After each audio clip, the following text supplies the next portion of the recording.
Yo, shalom, my people. We gonna get into some touchy subject. Hair, the black woman's hair. Real touchy one, but we gonna bring it out, man.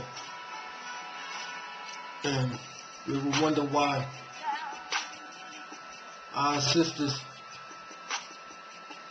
will actually sit in a salon 13, 14, 15 hours getting some hair put in, sit in this joint all day and have 3, 4 different people, African women from another nation, talking about you like a dog, speaking in French or whatever they're speaking, clowning you, talking about you like a dog. But you steadily go spending $200, $300 a wop to get some hair put in your head from another nation. Now, you definitely can understand why our sisters do this when you read Isaiah 3:16 to 26. You can understand why, because the Most High removed the long flowing hair from our sisters. So when our sisters' spirit, they know something is missing. So this is why they're going back and getting hair from the other nations, which these people again hate you, despise you. But it's all been set up. It's all been set up this way for you to do this. The other nations know exactly who you are. These people are sacrificing this hair to idols. The Most High don't want nothing coming to His chosen people that's been sacrificed to idols. Y'all can get on YouTube and look the videos up. They take these women over in India, shave their heads bald. They think they're sacrificing to the god of beauty or something.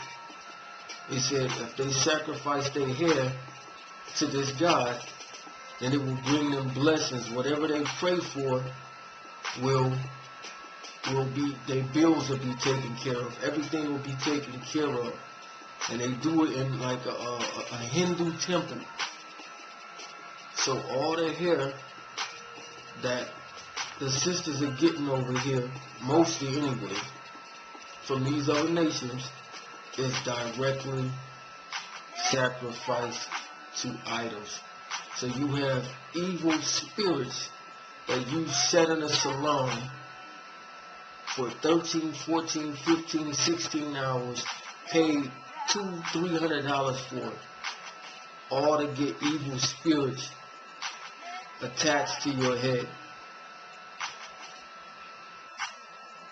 This is a part of the self-hate that Esau or the white man or whoever has taught us to feel about ourselves.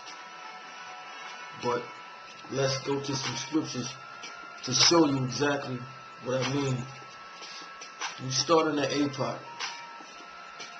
This is we're gonna start in Judith 5 and 17. This is just telling the story of us when we knew who we were, and the other nations couldn't do anything with us. They didn't stand a chance with us when we knew who we were. So they always had to get away to cause us to sin. As long as we wasn't sinning, the Most High was with us. Let's show you. This again, this from the A part. Judith 5 and 17.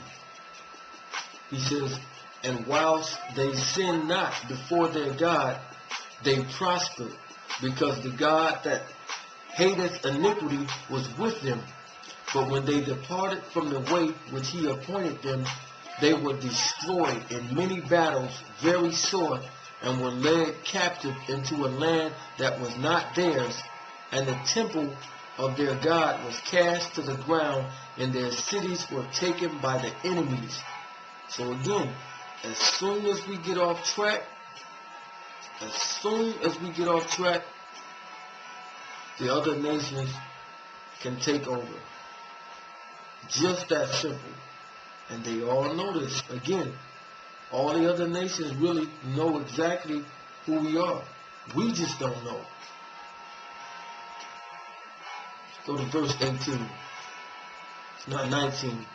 But now are they returned to their God, and are come up from the places where they were scattered, and have possessed Jerusalem, where their sanctuary is, and are seated in the hill country, for it was desolate. This is again us coming out of one of our earlier captivities. Now, therefore, my Lord and Governor, if there be any error, keep this, if there be any error in this people, and they sin against their God, let us consider that this shall be their ruin, and let us go up, and we shall overcome them. So again, they know if they can cause us to sin, they can take us over. They can be over us. But if there be no iniquity in their nation, let my Lord now pass by, lest their Lord defend them, and their God be for them, and we become a reproach before all the world. So it's letting you know, right there, they already know, if we can cause them to sin, we can be over them. We got them. And they doing this in all aspects. It's not just the hair. It's in the clothing. It's in the food. They causing you to sin by eating things sacrificed to idols. If you're eating halal meat that's done with the Arabs, they directly turn the animal, whatever it be, towards Mecca, and they sacrifice it to Allah. So if you eating stuff from, again, the halal places or whatnot, directly sacrifice to idols. The Most High says He don't want nothing that comes from idols. Absolutely nothing. Let's go to Exodus 22:20. He says, he that sacrificeth unto any God, save unto the Lord, except unto the Lord only, he shall be utterly destroyed. So again, he don't want anything that's to the other gods, to the other nations. He don't want it for us. But again, Isaiah 3:16-26 lets you understand why our sisters love their hair so much, that they're willing to spend all this money, and they're willing to sit in the salon for hours and hours upon time to be beautiful to the other nations in their sight, because they gave us our standard of what beauty is, which is backwards, which is actually backwards. But again, these people know exactly what they're doing. No question about it. The hair is being sacrificed to idols. So sisters, definitely, the weaves need to go. And that's real.